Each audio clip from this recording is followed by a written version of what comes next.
Olá, queridos amigos do Grupo Alta de Souza. Vamos para o estudo desse sábado, dia 4 de setembro de 2021, começando com a página de abertura do livro Agenda Cristã, ditado pelo espírito André Luiz, psicografado pelo Chico. Aqui vamos para a lição 12, Ajude sempre. Diante da noite, não acuse as trevas, aprenda a fazer lume. Em vão condenará você o pântano, ajude-o a purificar-se. No caminho pedregoso, não atire calhaus nos outros, transforme os calhaus em obras úteis. Não amaldiçoe o vozerio alheio, ensine alguma lição proveitosa com o silêncio. Não adote a incerteza perante as situações difíceis, enfrente-as com a consciência limpa. Debalde censurará você o espinheiro, remova-o com bondade. Não critique o terreno sáfaro, em vez disso, dele adubo. Não pronuncie más palavras contra o deserto, auxilie a cavar um poço sob areia escaldante. Não é vantagem desaprovar onde todos desaprovam.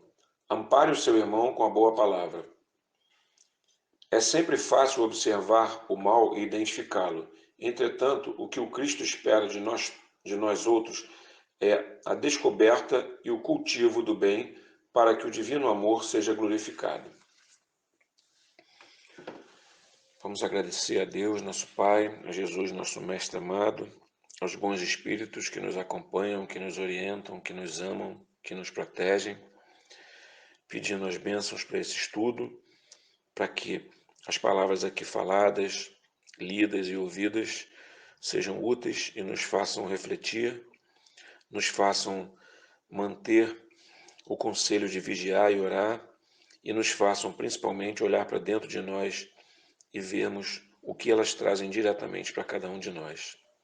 Fica conosco, Senhor, abençoe essa manhã de sábado, abençoe nosso estudo, que assim seja. Bom, é importante dizer que esse texto que eu peguei como lição de abertura, eu costumo sempre pegar textos ao acaso.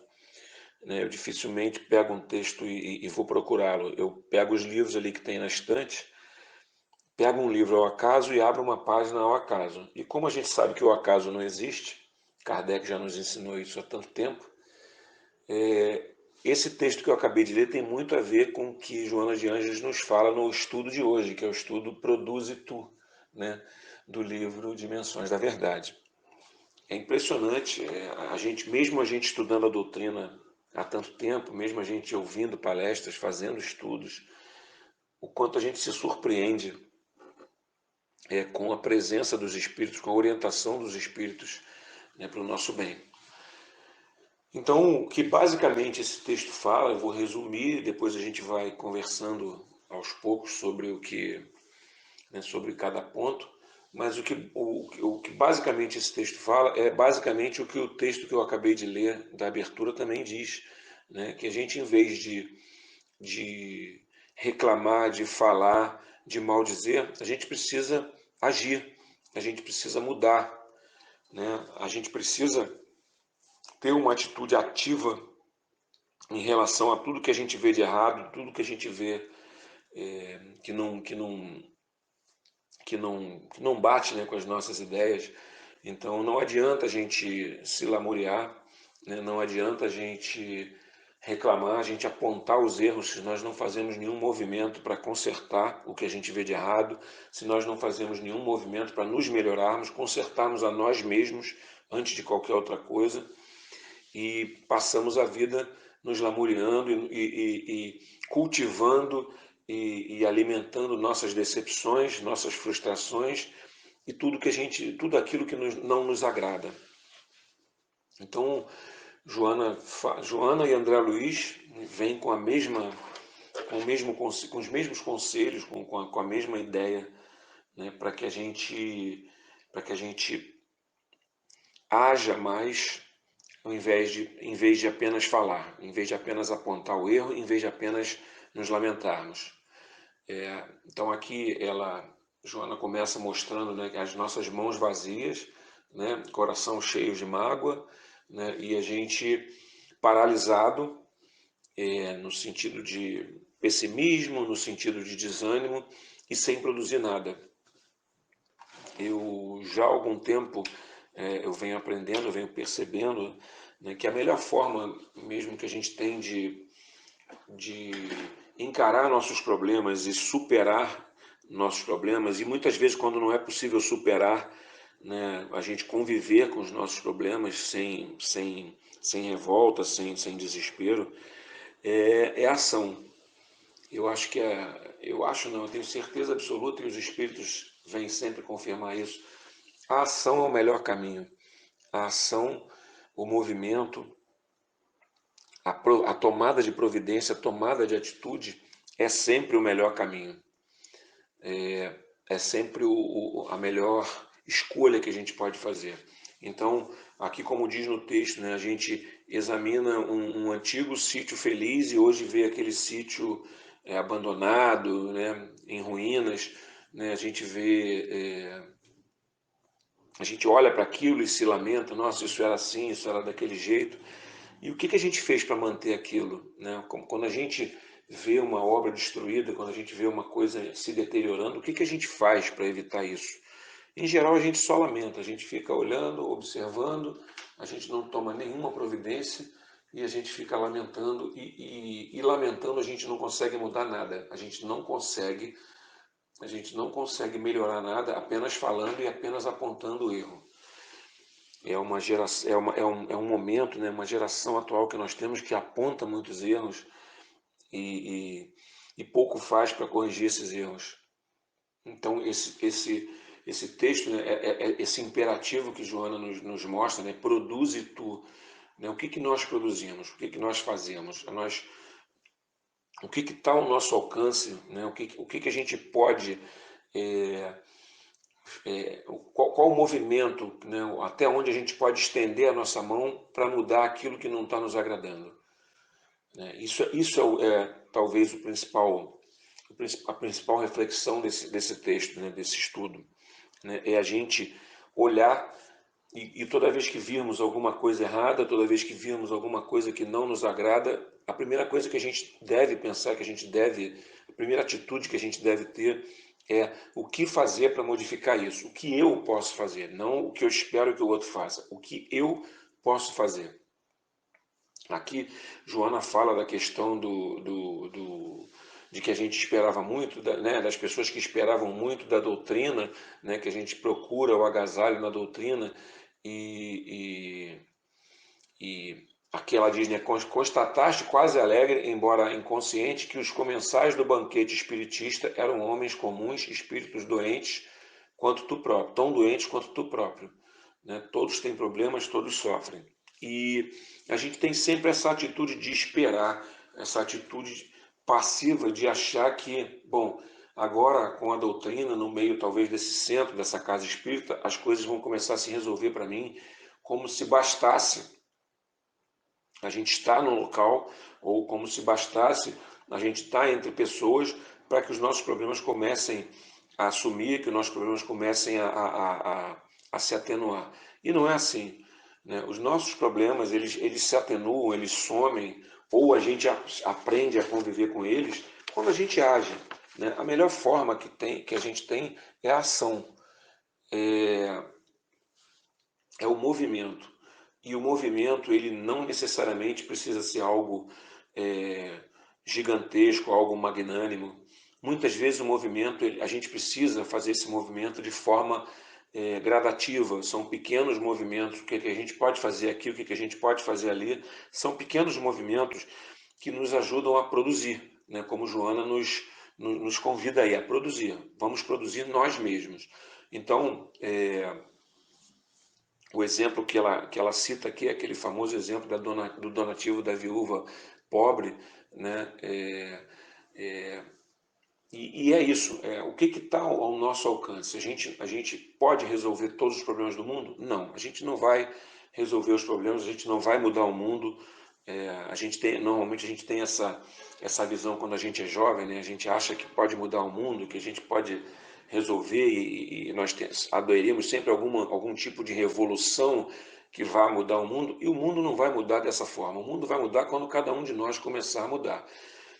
E cada um de nós começar a mudar significa a mudança começar por nós. Não adianta eu querer, né, um mundo mais justo se eu não me modifico. É aquela história, né? Eu tenho que ser a mudança que eu espero do mundo, né? Então,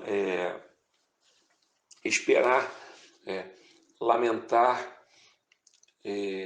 apontar erros, criticar, isso não vai nos levar a nada, né? E a gente vive até no momento atual de pandemia e de uma turbulência política, principalmente que o nosso país vive, né? Em especial o nosso país vive, assim como os outros, mas a gente fala do nosso país.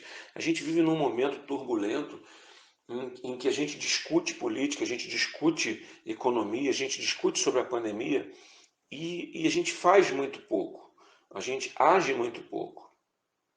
E a gente sempre espera um herói, a gente está sempre esperando aquele herói, né, aquele político, quem quer que seja, aquele líder, né, qualquer líder que seja, que vá nos trazer soluções, que vá nos salvar, né? E assim já era com os judeus, né, que esperavam o Messias, né, um líder que viesse combater os seus inimigos e eles ficariam sentados vendo o seu ídolo, né, o seu líder, o seu Messias agindo, né, e quando eles mesmos fariam o quê? Né? Então a gente precisa se perguntar, né? A gente precisa de um líder? Talvez sim, mas o que nós vamos fazer junto com esse líder e não esperando, olhando para esse líder? Né? Então, seja esse líder um político, um líder religioso, o que quer que seja, a gente precisa se preparar para, caso ele apareça, a gente contribuir, a gente poder agir junto com ele. E esse é o grande problema, né? Então, o grande convite que Joana nos faz aqui, né, na verdade não é nem um convite, é quase que um imperativo, né? A forma, né, o verbo aqui está no imperativo, né? Produze tu. Esse imperativo que Joana nos convoca é exatamente sobre isso, produzir. Vamos ver o que nós podemos fazer. Esse desânimo que muitas vezes nos toma, esse pessimismo, esse desânimo e esse amargor, né, que faz a gente estar sempre criticando tudo e dizendo, né, aquelas coisas que a gente ouve muito falar, né, que mundo é esse, né? Como é que nós viemos, como é que nós chegamos nesse ponto? Nós chegamos, porque nós caminhamos para ele. Como é que nós chegamos nesse ponto? Caminhando para ele, né? Esse ponto que nós estamos, né, do mundo, com todos os seus problemas e suas coisas boas, nós chegamos caminhando. Então, o que está errado, a gente tem que ver o que foi feito de errado no nosso caminho, de cada um de nós, né? Então, é isso. Eu creio que seja uma, uma reflexão muito boa para a gente fazer isso. Quando nós paramos para pensar na turbulência política, né, no problema econômico, na injustiça social, né, no problema da pandemia e tantos outros problemas aí com os quais a gente lida todo dia e que a gente encara todo dia, a gente precisa entender o que nós fizemos nas últimas 24 horas, por exemplo, para diminuir o problema de alguém, né? Nós temos moradores de rua, nós temos pessoas doentes, nós temos parentes morando conosco na nossa própria casa que às vezes precisam que a gente ouça eles um pouco, que a gente tenha um pouco mais de paciência, um pouco mais de atenção. Será que a gente fez isso? A gente não consegue nem muitas vezes cuidar, né, daquela nossa mãe que está idosa, nossa avó, né, ou daquela criança que está enferma. A gente não consegue nem cuidar deles. Como é que a gente quer mudar o mundo? Como é que a gente quer melhorar? Então,